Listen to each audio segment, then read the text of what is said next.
Pickets were out in force at train depots all over the southeast from dawn. Selhurst in South London was typical. By 7, fewer than a handful of NUR members had crossed the picket line. It soon became clear British Rail's hope of a mass return to work had failed to materialise. And we've been solid here today, and it's been like the previous 5 weeks. There's been no problems at all. Everybody stayed at home, and we're ready to talk to the BRB. I expect our National Executive will be discussing it tomorrow to see if British Rail will come up with a reasonable offer and start discussing the bargaining machinery in a proper manner. By 9 o'clock, Southern Region had managed to get just 8 trains running. Train at platform 4 returns to Dartford via Sidcup, calling at St John's, Lewisham. This was one of the first to arrive at London Bridge, but like the others, it carried just a handful of passengers. I went along to Orpington and there was a train. So you're very surprised? Amazed, absolutely amazed. So, what are your feelings about the strike? I've got a certain amount of sympathy with them, but I think there's a lot of hassle for the passengers. As the day went on, British Rail said NUR members continued to report for work, but only enough to run about 50 of the usual 5,000 services on Southern Region. I'm saying that the staff are beginning to demonstrate what they have been telling their trade union, that this is enough. They want this strike over and done with. They want to get back to working normally and get doing their jobs, getting their money in their pay packets. That's what it's all about. The union should negotiate on the machinery and call off these strikes and let us run a railway. London's 1 million daily commuters had the 13th tube strike to contend with as well. The roads were as congested as ever, the emergency car parks were soon full. But the cost of the rail and tube strikes is beginning to hit hard.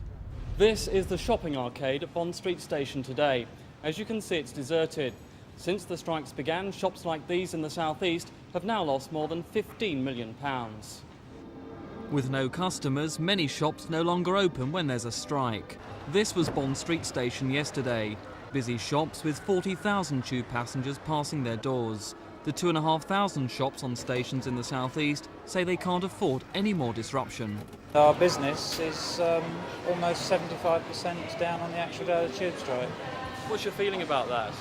Well, obviously it's having a very adverse effect on the business.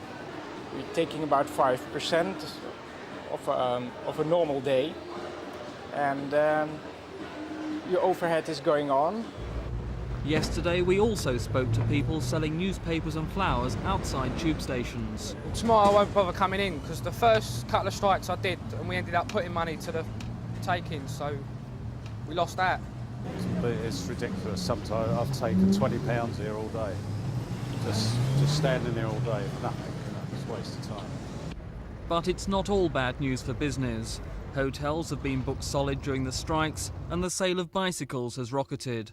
Car hire companies say they can't cope with the extra demand, but it doesn't mean they're happy.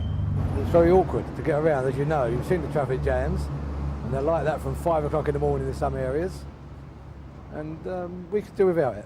We are fighting for the public as well. They may not appreciate that today, but in the future we hope that they will appreciate better rates of pay, will attract more staff, and that will mean more trains and cleaner trains, more importantly, and hopefully punctual trains. But at the end of the day, it's the passenger who's still suffering the most. British Rail have managed to run some services today, but support for the NUR's action still seems as solid as ever. It means the strikes look set to continue. This is Mike Pearce at Waterloo Station for Thames News.